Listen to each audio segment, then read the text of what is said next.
How to add funds on PayPal using your bank account. The first things first is you can go ahead and use PayPal via your laptop or PC or even on the mobile application. Just download it on your application center or via your Google Play Store and you're good to go.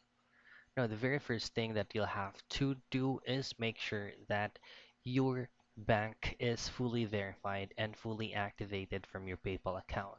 It's very easy. All you have to do first is go to your wallet. This is after you logged in.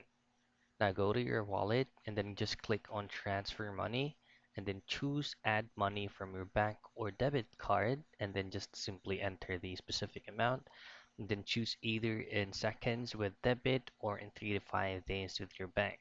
See these options right here. Option number 4 is stating that if you choose either in seconds with debit, it usually takes up to maybe around $2 to $3 of a charge depending on the specific amount that you're transferring, and 3 to 5 days is gonna be for free.